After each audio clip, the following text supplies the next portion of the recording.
joined by Scott Way from Boat Blurb. I'm connected now. Hey, Scott, can you hear me? I can hear you. How you doing, Steven? Living the dream, my friend. Check this out. Hang on. I got a little something for you. Ready? And boom. Look at that. Boat Blurb background. I love it. I love it. I ran out of time. I was looking to do something like that myself, but hey, I got to appreciate you for doing that for me. Looks great. Hey, and the reason I chose this one. Oh. You got to leave that up for the segments, you know. But actually, I read your articles this morning just to catch myself up, and I was going to bring that up when we talked. That's fantastic. I'll bring it back. There's a weird halo effect. Okay. So clearly I know who you guys are. For those watching that don't, first tell me about yourself and your personal boating connection, then we'll get into Boat Blurb. Well, I come from a pretty seasoned outdoors family, if you will.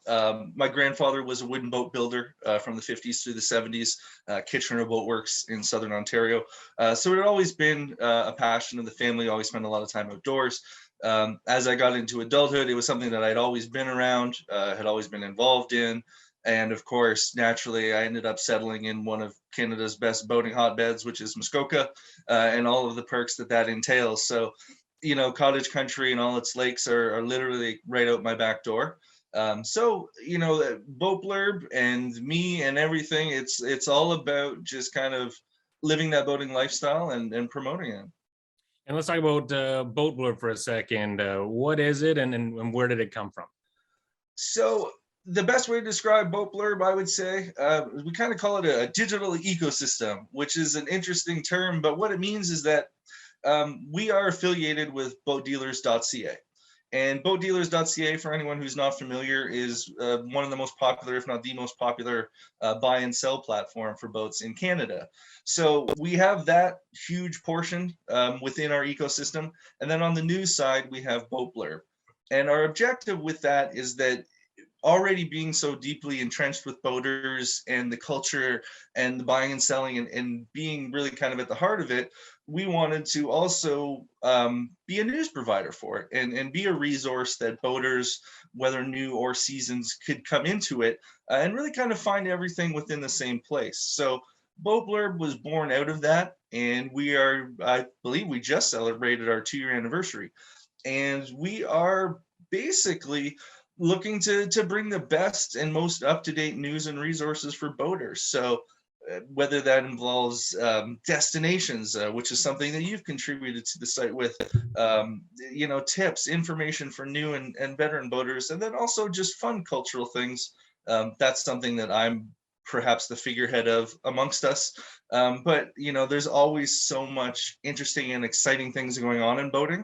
And I've always been on the pulse of that, and so we're bringing that to as many people as we can.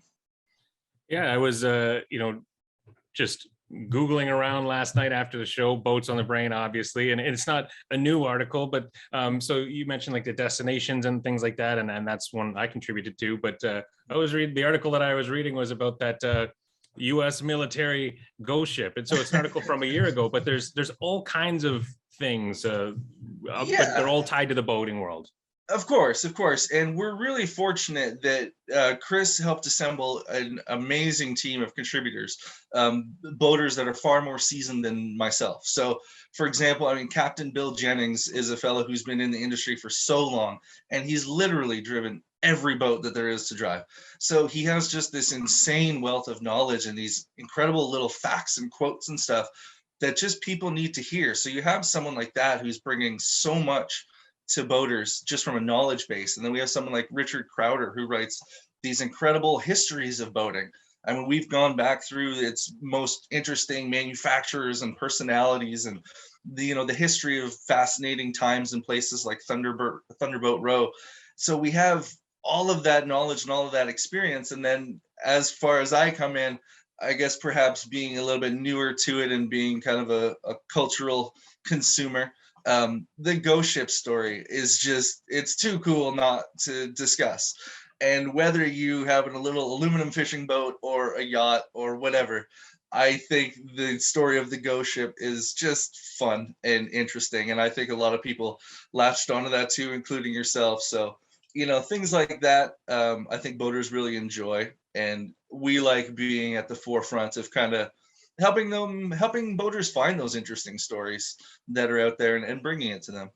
Yeah, I love that it's you want the so-called news you can use. When I was with CBC back in the day, they would call those segments sometimes, and those are great and useful. But you also want the more entertainment side, and it's all in there, because you don't want to just read. I don't want just transactional. Give me the info and I'm gone. I want everything. Give me anything boating related. I'm probably going to check it out. Well, exactly. And then the beauty of the world we live in now is just you have access to everything. I mean, every social media platform and around the world, there's always these interesting stories popping up. And we like to be an avenue to kind of, if you will, cherry pick some of the most interesting stuff and bring it to you. And that comes with, finding interesting stories, but also interesting personalities. And for example, I mean, your article to me was fascinating as being a boat commuter. I mean, I think that's probably every boater's dream, I would think. I mean, who doesn't want to literally take their, if you have to go to work, to get in your boat to go to work? That's a less stressful commute, I would think, than being stuck in rush hour traffic. So I think that's not only interesting, but also inspiring. I think people probably read that and thought, hey, maybe I could pull that off. Or, maybe if we lived in a certain place or a certain way, I could find a way to commute to work. And I think that's a big part of it too. Um, I find that interesting, and I think the readers do as well. Yeah, and I think I think back to my start in boat. I grew up boating on smaller boats, cottage country. My dad's had a place in the Huntsville area, so Oh, Penn Lake, Ferry Lake, all that, smaller boats. But then I was new into the cruiser world, and this is going to be our ninth season, my wife and I, with our 380 Sundancer, and keeping it in Toronto. I grew up in Toronto, and I was, this is always the weirdest thing to explain, because I never thought of it as a waterfront city. I knew the lake was there. I went to beach parties, not house parties. I was a couple hundred meters from the lake growing up. But to me, I just didn't have that connection to it. It was drive north, and that was where you boated.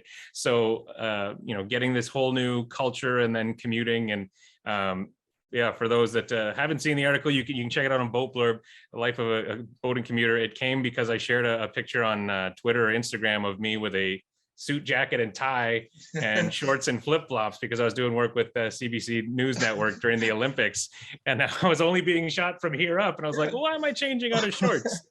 well, I mean, how does that not appeal to a boater, right? I mean, if I could, I joke all the time with our crew, if I could quote unquote have my office on the bow of the boat, and if we're doing Zoom calls, yeah, it's all business up here, but then after that, we're gonna go hit the beach, if you will. And that's Yeah. one of the interesting things about Ontario specifically, and I think a lot of people even don't realize or underestimate is how much water is here.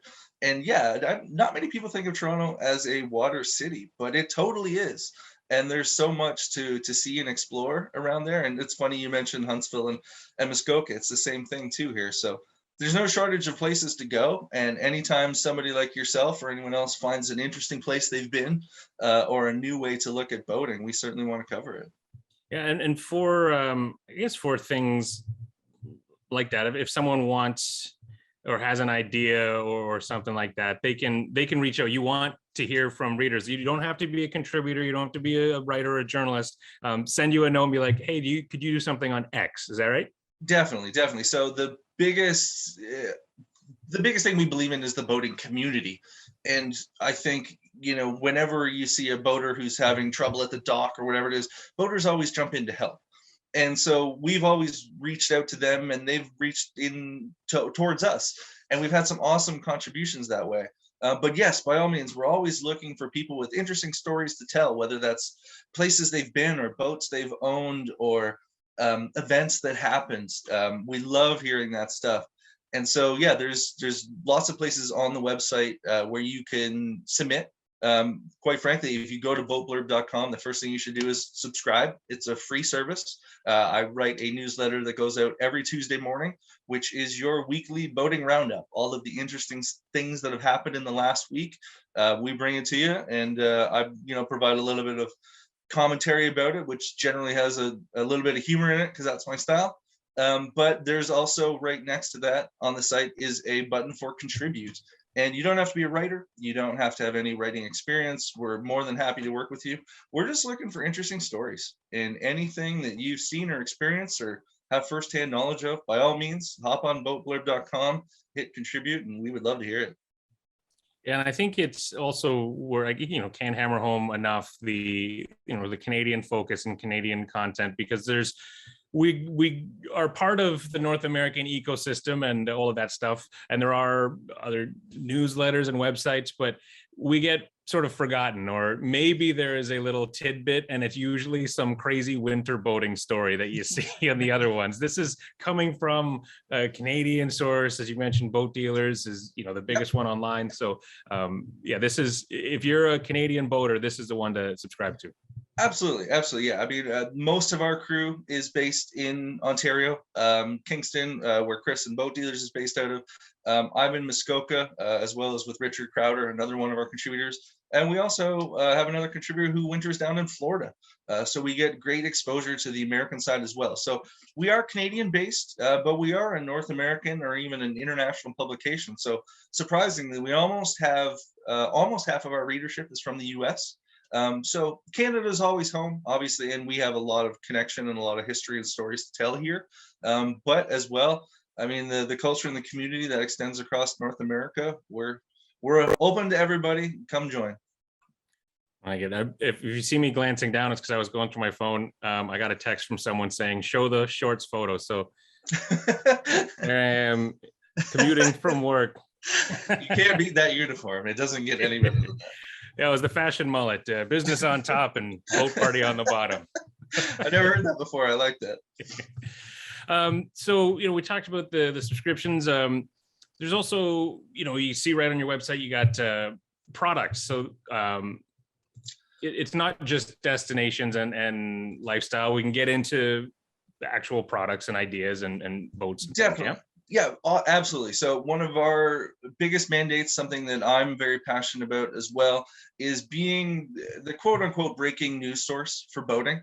And generally that applies to products. So we want to be, and we have been, the source that gets that information out generally as soon as it drops. So whenever there's a new product, whether that's a new boat, a major storyline about a manufacturer, an engine manufacturer, any of those things, we really want to be the first place that people think of to get the latest scoop on that.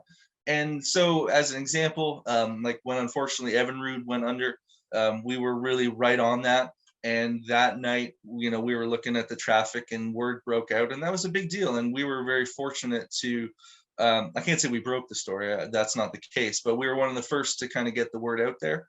But again, with the connections that we have to manufacturers across North America, we're always in touch with them and looking for the latest product, even before it comes out. So we've been fortunate that we've kind of gotten word outs on some of the latest products. But of course, for the readers, anything that you're looking to know product wise, whether that's an accessory, a boat, anything related to boating, we certainly cover it, and it's as up to date as it can be. And on that note, since we only got a couple minutes, I think this is one of the coolest things. So you've got all that content, you have all of these contributors and everything, but you want to get it out and you're not possessive about it. There's a widget. So marinas out there that want to take advantage of you guys doing this, they can put it right on their website. How do they do that? And what's the cost for that? It's no cost. So again, this all comes back to community. We're just so passionate about being a part of that community and growing that community. But yes, if you go on our website, there's literally a widget on the first drop-down menu. It's a free implement that you can put onto your website. So if you are in the boating industry or you publish any content related to boating, if you would like to expand what's on your site, you can basically embed that widget. And what that does is it basically gives you the Boat Blurb news feed kind of showing up in a small banner section of your site. So it would provide any of your readers with the latest news about products and tips and destinations. So it's a really simple and free tool that you could add to your site. So for example, if you were a marina and you're busy doing marina things, but you would like to provide all of your customer base with more resources, embedding the widget on your site basically expands everything that you're offering to your customer base. So if you need to focus on the marina side of things, but you want to make sure that your customers have the best experience they can, putting something like the widget on their site basically opens them up to Pandora's box of boating information. And that's a free and helpful tool that they should definitely consider adding. Yeah, and as you mentioned, it's easy to find. So if you're at boatblurb.com, it's about boat blurb, and it right down there, widgets for your website. You guys, you make it easy, and then when you click on it, you can customize the widget a little bit for what works for your site and the focus. So I think that's fantastic, and hopefully a lot of the marine partners and dealers and everyone take you up on that, because there's only so much everyone can do, and you guys are already crushing this. No need to reinvent the wheel. It's a busy time in the industry, right? And this year's going to be another wild and unusual one, in the sense that we're all kind of flying by the seat of our pants in some capacity. But as far as making sure that everyone is getting educated and is up to date on everything they want to know about boating, that's a great way to do it. So yeah, if you're on boatblurb.com, the first drop-down menu says Explore. At the bottom of that, it says Embed on your website.